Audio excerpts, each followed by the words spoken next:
Mr. Jackson, I'd like to refer you to Shepherd the Flock of God, which is tab 120 at page 71, ringtail 72.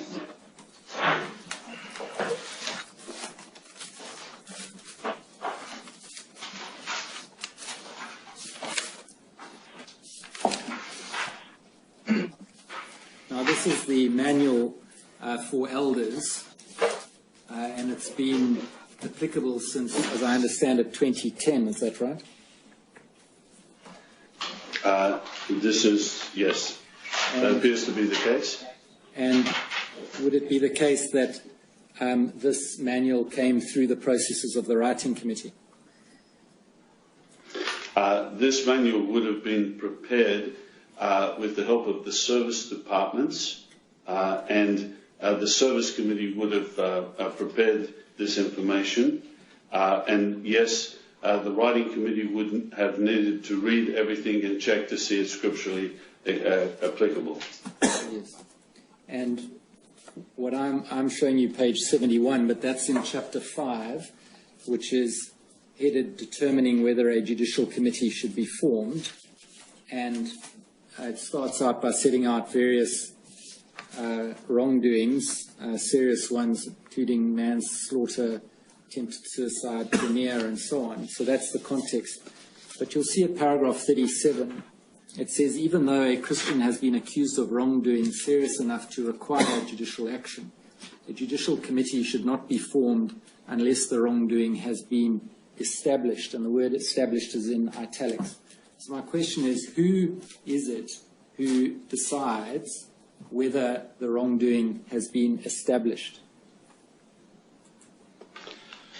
So it is my understanding that two elders normally would investigate the matter to see if there is some substance to the accusation, having in mind, as you mentioned, this could be ranging from someone getting drunk to someone committing immorality and so on. So those two elders would at least see if there was some basis of the accusation, and they would get back to the body of elders, who then would appoint the judicial committee.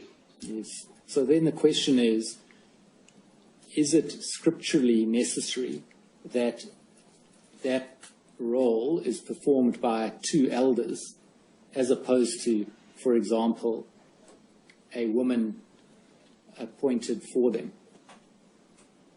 May I ask, Mr. Stewart, is this the same question that His Honour asked, or is there a difference? Are you just emphasising the point? Well, I'm trying to understand your answer, Mr. Jackson. So if you can just address yourself to my question. What I've sought to do is to identify a very specific decision in the process. It's the decision as to is the wrongdoing established, and you've said that that's done by two elders who then report back to the body of elders, which then appoints a judicial committee. So I'm asking, scripturally, is there room for that decision as to whether the wrongdoing has been established to be anyone other than elders? Good. I understand your question, Mr. Stewart.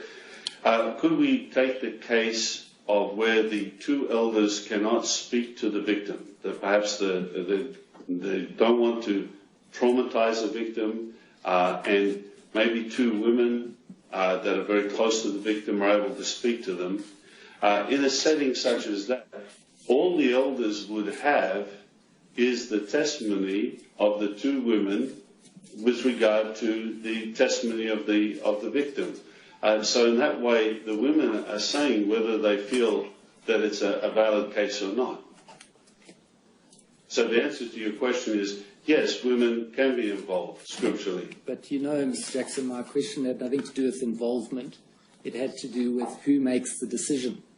The person who makes the tea is involved, in a sense, if they bring the tea in when the decision's being considered. I'm not talking about involvement, I'm talking about who makes the decision. Am I to understand your evidence is that it must be elders who make the decision? That is my understanding. Yes. And are you able to furnish a scriptural reference for that? In other words, where it is that it's provided in the scriptures that that is necessarily so. The principle that we were discussing before is the headship principle found in 1 Corinthians chapter 11, and I'm sure, Mr. Stewart, you've already referred to this in the commission, but please bear with me as we look at it. 1 Corinthians chapter 11 and verse 3. You have it there already? This time I'll be grateful for the page number, Mr. Jackson. Okay, so 1536. Thank you. So, verse 3 of chapter 11. But I want you to know that the head of every man is the Christ. In turn, the head of a woman is the man. In turn, the head of the Christ is God. So, in the church decision-making arrangement, is based on the headship principle that we have in the family and in the Jehovah's Witness community as a whole. That scripturally, the men make the final decisions, but that does not mean that there is no input from the women.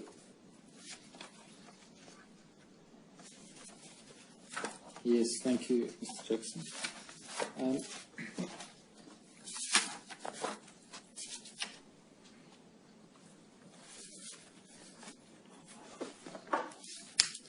While you're in 1 Corinthians, perhaps you would take a look at 1 Corinthians 14, verses 33 to 35. I have it already, yes. Which says that, for God is a God not of disorder but of peace, as in all the congregations of the holy ones. Let the women keep silent in the congregations, for it is not permitted for them to speak. Rather, let them be in subjection, as the law also says. If they want to learn something, let them ask their husbands at home, for it is disgraceful for a woman to speak in the congregation. Now, as I understand it, that's not applied in the Jehovah's Witness organization. In other words, you do allow women to speak in the congregation. I'm sorry, you have two questions there. Can I answer the first one first? Jehovah's Witnesses do follow what is stated here. I can explain. The second one is, yes, women are allowed to speak in the congregation. May I explain to you the reason why I feel we do follow what is here? Yes, of course. Okay, so you notice in verse 34, that's where it says, keep silent. But if you look up at verse 28, there it says, but if there is no interpreter, he must keep silent. So the expression keep silent is referred to a male. And then verse 30, where it's talking about prophets, and then if one was in verse 30, it says, if another one receives a revelation while sitting there, let the first speaker keep silent.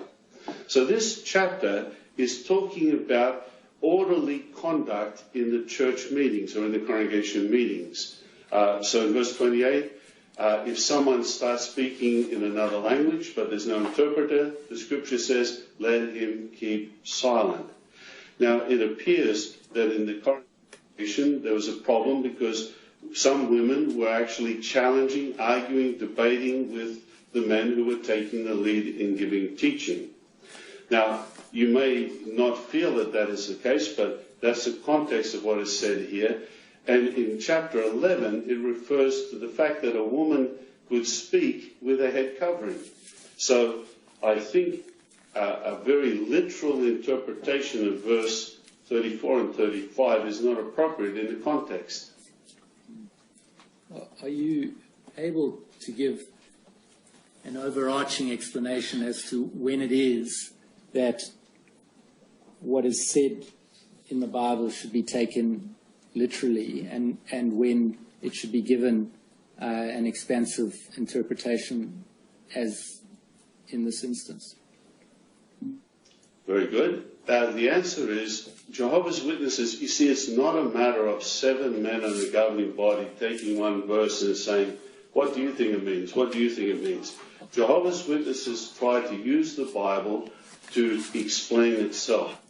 So here in 1 Corinthians chapter 4, if we were to take the viewpoint that this literally means that a woman cannot speak, then we would be not going in accordance with the context. So the answer to your question is you have to have the whole picture, and that's something that for yourself, and this is obviously said in all due respect, someone who reads the Bible their whole life should understand the whole picture. And if I, perhaps by means of helping you with regard to that, there are two other scriptures. One is in 1 Timothy chapter 2, which I believe is Honor referred to in the Commission. 1 Timothy chapter 2, that's page 1588. And there it says, verse 11 and 12, let a woman learn in silence with full submissiveness. I do not permit a woman to teach or to exercise authority over a man, but she is to remain silent. Now you notice the asterisk gives the alternative to that, to remain calm, remain quiet. So obviously this is talking about the role of women not jumping up, excitedly arguing with others. And it's similar to what 1 Peter, and please bear with me, 1 Peter chapter 3 says with regard to a woman who is married to a non-Christian. And in 1 Peter chapter 3, that's page 1623. Mr. Stewart, have you got it? No, I haven't, but I'm sure you'll read it to me, Mr. Jackson. Okay. And verse 1 of 1 Peter chapter 3, in the same way you wives be in subjection to your husbands, so that if any are not obedient to the word, they may be won without a word through the conduct of their wives. Now, to take the position that the expression without a word means they would never, ever, ever speak to their husband would be a misapplication of Scripture. So the governing body, when we consider these things, is very much aware of trying to get the whole context of things. Otherwise, it's like asking two people for an opinion on something and getting three different opinions. If someone just takes one verse, they can have all sorts of opinions about it. But the work of Jehovah's Witnesses is to try and understand the whole Bible as one message from God. Now, I don't expect that you would have the same viewpoint, but I thank you for at least letting me express our viewpoint. Mr. Jackson, let's make it a little more concrete then, in a very specific example. Now, you'll know that one of the things that's emerged in the last couple of weeks, that in Australia at least, amongst the Jehovah's, or in the Jehovah's Witness organization, there's a practice of not reporting child sexual abuse allegations to the authorities unless required by law to do so. Do you accept that?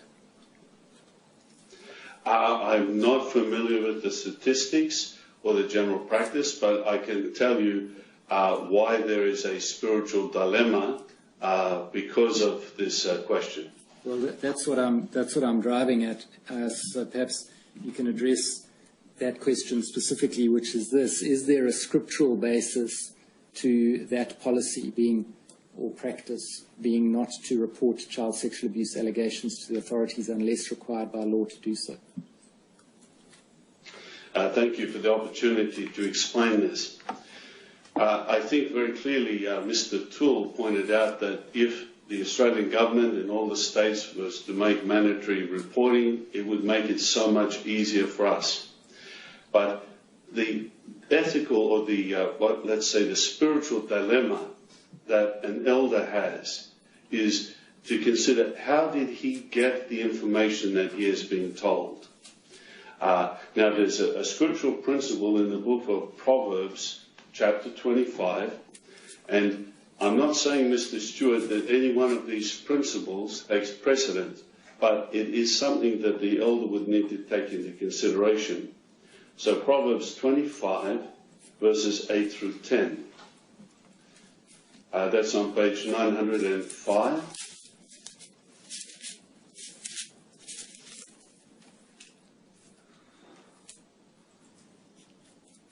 That's Proverbs 25, 8 through 10. Do not rush into a legal dispute, for what will you do later if your neighbor humiliates you? Plead your case with your neighbor, but do not reveal what you were told confidentially, so that the one listening will not put you to shame and you spread a bad report that cannot be recalled. Now, I'm not saying, Mr. Stewart, this is the only factor, but it is one factor that all ministers of religion have grappled with when it comes to an issue such as this. The second issue is that elders are told, as is mentioned in 1 Peter, and the 5th chapter, this is on page 1625, 1 Peter chapter 5, and verses 2 and 3. Have you got it, Mr. Stewart? I do. Yes. Shepherd the flock of God under your care, serving as overseers, not under compulsion, but willingly before God, not for love of dishonest gain, but eagerly, and then this is the point, not lording it over those who are God's inheritance, but becoming examples to the flock. The point being here, another aspect that an elder needs to consider is he does not have the authority to lord it over or take over control of a family arrangement where a person who, let's say it's a victim who is 24, 25 years of age, has a right to decide whether or not they will report that incident. They also respect the family arrangement that the appointed guardian, who is not the perpetrator, has a certain right to. So this is the spiritual dilemma that we have, because at the same time, we want to make sure that children are cared for. So if the government does happen to make mandatory reporting, that will make this dilemma so much easier for us, because we all want the same goal, that children will be cared for properly. Let's take the situation in a family where one of the children, let's say the eldest, reports having been abused by her father. Yes, sorry, is there a question? Yes, if that report is accepted as having validity, you would accept that the potential is that the other children in the family remain at risk. That is correct.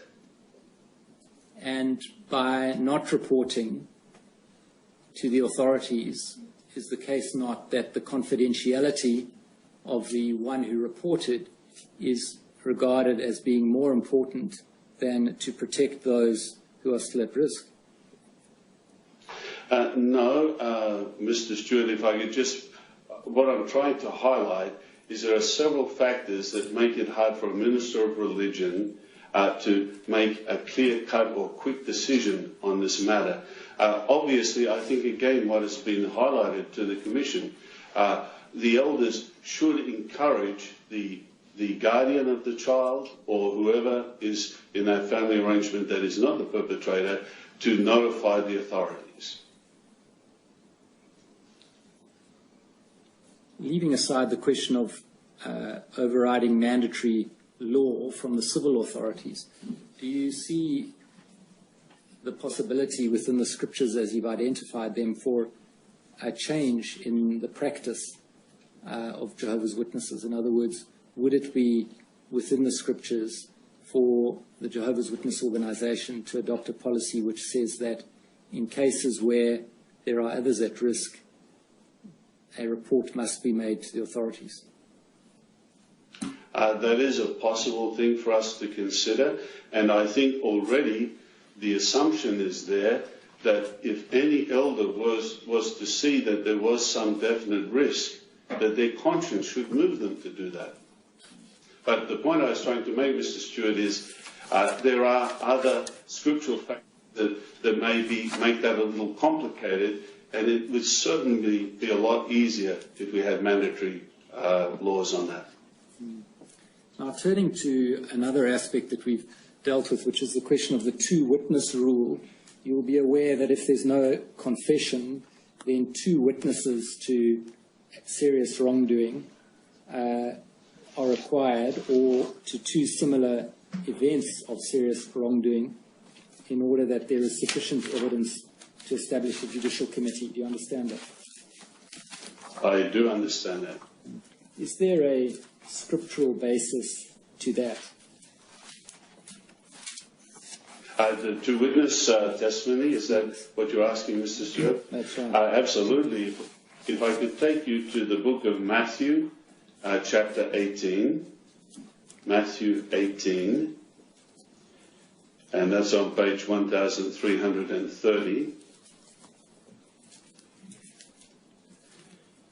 Matthew 18, yes, and here 16. the words of our Lord, verse 16, that's correct, the words of our Lord Jesus Christ. But this is talking in the sense of a judicial setting, and if he does not listen, take along with you one or two more, so that on the testimony of two or three witnesses every matter may be established. So from this, and I can give you a list of several other scriptures, but I don't want to test your patience and take you to all these verses. But basically this is a theme right through the Christian Greek scriptures, the New Testament, that the rules for evidence for a judicial hearing involve two witnesses. But please allow me to say further, this is only talking about setting up a judicial committee. It doesn't mean to say that Jehovah's Witnesses would feel that someone is totally 100% squeaky clean just because there was only one witness to the crime. Well, I'm not sure what you mean by 100% squeaky clean. I mean, the reality is if there's only one witness in the case of child sexual abuse, then it cannot be taken further by the elders. And as it's put in the literature, it's left in the hands of Jehovah. Yes, but please may I correct your comment on that with all due respect. You see, by squeaky clean, I'm meaning that it's not like someone being exonerated by a judicial hearing whereby there's double jeopardy and they can't be taken before the judicial hearing again. Our literature has said, and we agree, that in most cases with children with child abuse, they are telling the truth. That's an established thing. They're not making up these stories. So immediately the elders would put into place protection measures to help, to make sure that the family cares for the child and that due steps are taken to protect the child. So I take it you say that that is what elders around the world should definitely do. They should do, because Christian principles indicate if they realize a child is in a dangerous situation, action should be taken. The judicial hearing is simply us determining whether a person, the perpetrator, has committed a sin that would warrant them being put out of the congregation. But that doesn't mean to say we're stupid and that we think that someone hasn't done something. Well, I want to take you back then to the scriptural basis for that. So you've referred to Matthew 18, verse 16. And as I understand it, and correct me if I'm wrong, that in turn really is a reference back to Deuteronomy 19, verse 15. In other words, what Jesus Christ was doing is referring back to that aspect of Mosaic law dealing with evidence. He did quote, as he often did, from the Mosaic law, but he gave it Christian application. So, but that is an element to be found in the Mosaic law as set out in Deuteronomy 19:15, is that right? It is an element that is found in both the Old Testament and the New Testament. Now, what I'm interested in is, and perhaps you can help me on this, is that why that applies to a case of sexual assault when clearly what was being addressed in the reference in Matthew that you gave us was not a question of sexual assault. Yes, if I can just clarify that a little further then. There are basic principles that the Bible highlights, and I can give you 2 Corinthians 13, verse 1. Sorry, Mr. Stewart. Yes, carry on. You can hear me okay? Yes. Okay. 1 Timothy chapter 5, verse 19. It's not just a one-off verse, but this is a basic principle for rules of evidence as found in the Bible. But if I could just emphasize again, this is only referring to a church-appointed committee that determines whether a person should remain in the congregation or not. The judicial system, and I'm sure if I can save the court's or the Commission's time, I'm sure you're going to want to refer me back to Deuteronomy where it mentions the penalty of stoning. But what we need to remember is the laws that were given back in the nation of Israel. You had the judiciary, you had the punishment system, everything combined together. When the Christian arrangement came about, with our Lord Jesus Christ giving us direction, the Christian church does not have the authority to throw people into prison, to execute, or to do anything to them. So the judicial system in the Christian arrangement involves the spiritual cleanliness of the congregation, and the rules of evidence remain the same all the way through. Well, Mr. Jackson, that's exactly the point I want to get to. You'll be familiar, and perhaps we can go to Deuteronomy 22, 23 to 27. Deuteronomy 22, 23 to 27. Page 304. So where it said that if a man is found lying down with a woman who is the wife of another man, both of them must die together. Now, let me just preface this. I'm not addressing the question of the stoning. I'm addressing the question of evidence. The man who lay down with the woman as well as the woman. Sorry, I read that badly. Both of them must die together. The man who lay down with the woman as well as the woman. So you must remove what is bad out of Israel.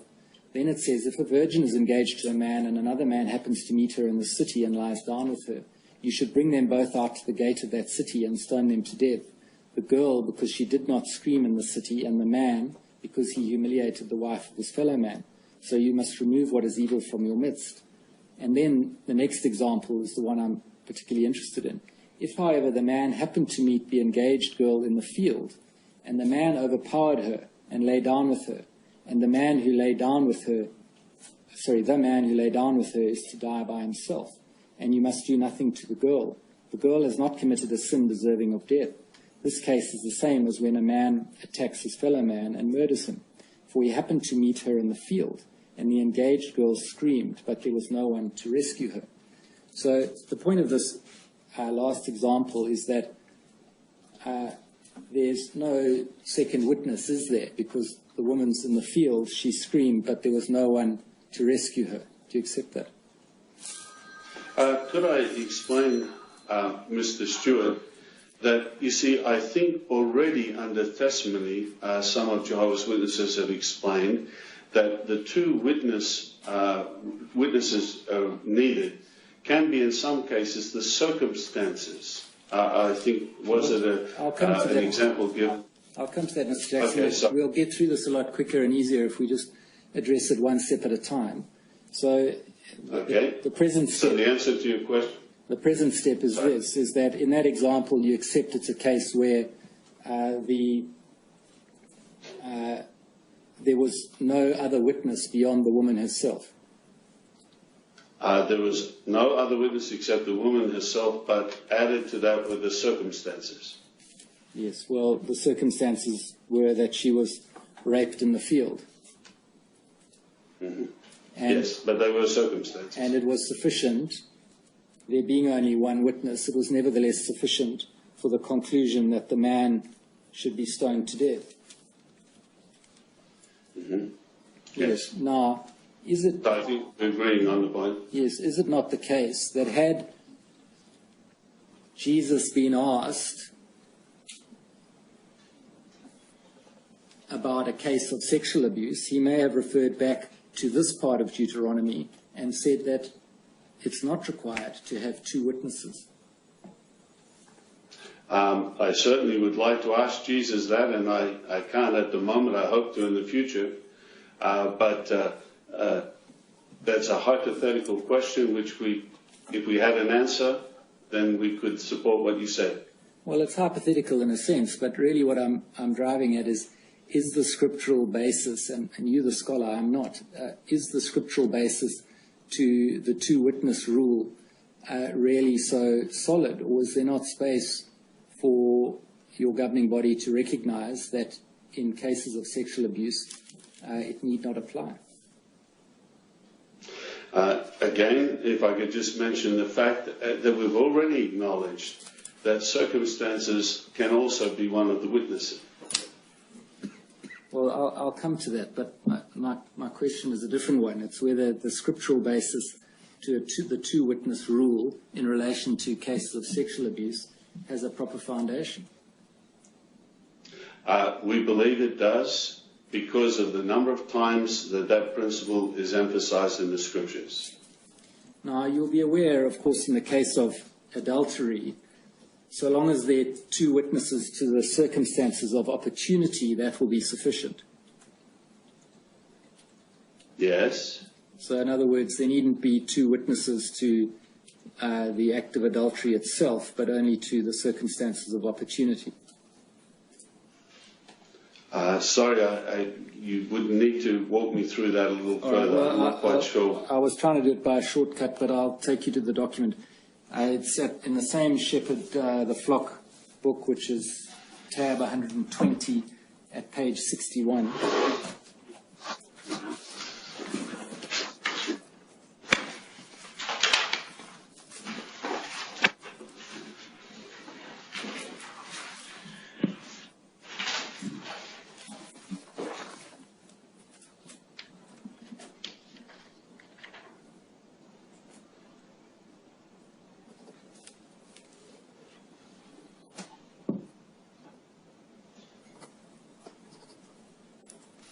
So you'll see you have paragraph 11 there.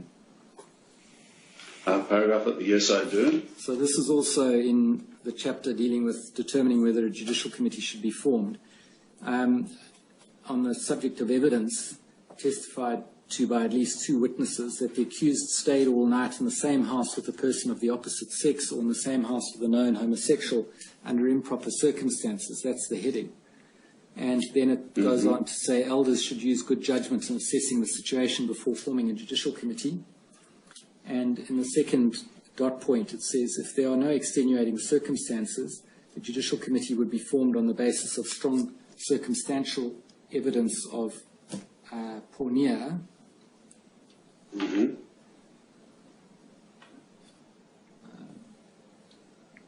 And you'll see at the foot of the page, there's an example of a married brother spending an inordinate amount of time with his female secretary. And 2 lines from the bottom, it says, later, when he claims to be leaving overnight for a business trip, his suspicious wife and a relative follow him to the secretary's home, and they observe essentially the opportunity of adultery to have taken place. And then those 2 witnesses will be sufficient to establish the case. Do you see that? I do see that. So now, in the case of child sexual abuse,